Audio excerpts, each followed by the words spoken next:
Welcome to Poland Daily History with me, Nicholas Richardson. And as we mark the 80th anniversary of the Volhynia massacres, of course, not every Ukrainian was taking part. And I'm delighted to have with me in the studio today my colleague Adam Stojinski, who's going to tell us about a resistance hero who took a very different line. Adam, thank you for joining us. Thank you for having me. Now, this, of course, this massacre has been very controversial.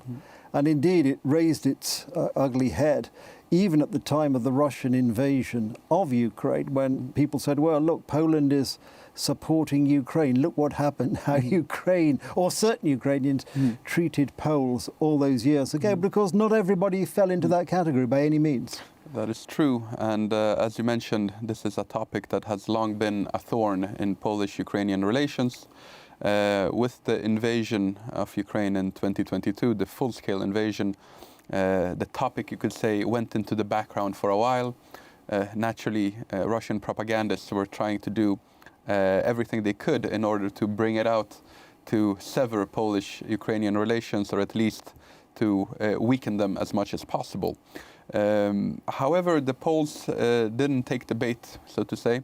Instead, they have been very consequent in providing as much military aid as possible for Ukraine. They have delivered more than 335 main battle tanks. They have delivered 14 MiG-29 fighter jets, MLRS systems, infantry fighting vehicles, drones, you name it.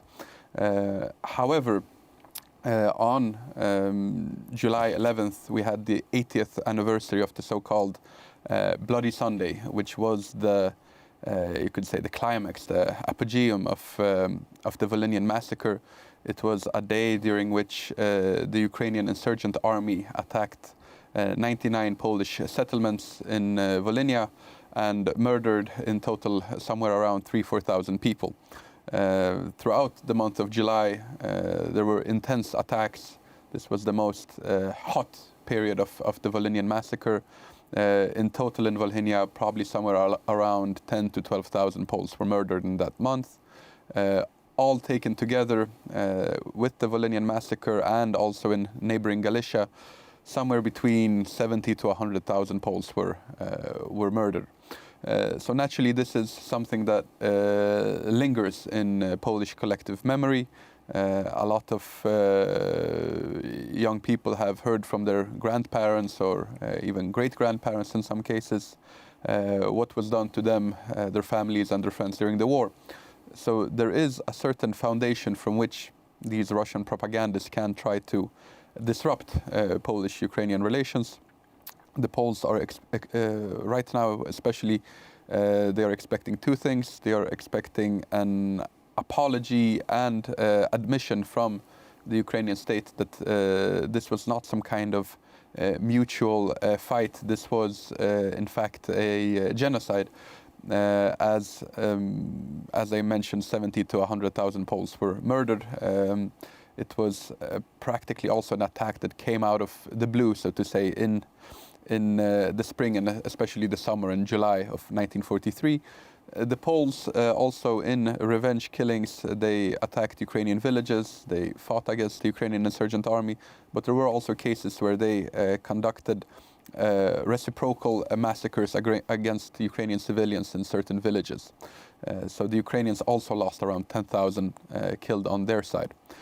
However, the disparity in the numbers and the chronology of the events does support the Polish position of this being a one-sided attack from the Ukrainians that started the Volhynian massacre. So that is one of the points that the Poles want. They want an admission and an apology. And the second is that they want permissions for wide-scale exhumations. A lot of these victims were buried in unmarked graves and are still resting there until today. The Poles would like to do exhumations and bury them in proper graves, or even take them back to Poland in those cases where the families would wish so. So this is, you could say, something that is creating some tensions in the Polish-Ukrainian relations. President Volodymyr Zelensky met with Polish President Andrzej Duda just 2 or 3 days before the anniversary of Bloody Sunday, at a ecumenical church service in the city of Lutsk in Volhynia. So it was a signal, but at the same time the Poles still expect more. However, on the Polish side, you also hear some voices, a minority, saying that all Ukrainians are to be blamed for the Volhynian genocide, that the Ukrainians that are fighting today in the Ukrainian army are in some way the descendants of this Ukrainian insurgent army led by Stepan Bandera. They call them Banderovci.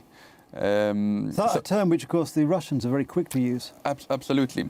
So at the same time, the Polish state and Polish authorities are also trying to combat these exaggerated statements that go on the other side. It must be remembered that the Ukrainian insurgent army was very much limited to the western parts of Ukraine, Volhynia, Galicia, and their influence didn't reach very far beyond that into what is today eastern Ukraine. In the vicinities of Kiev, they practically didn't exist, and where the front lines are today, in the Kherson region, in Zaporizhia, and in the Donetsk, they were practically unheard of. Adam, I'm just going to have to interrupt you there because, as usual, we've come to the end of the segment, but we'll pick it up next time. I've had to interrupt Adam almost in mid-sentence, but fear not, if you join us next time, as we hope you will, we'll pick up the story. In the meantime, thank you for watching, and we look forward to seeing you next time on Poland Daily History.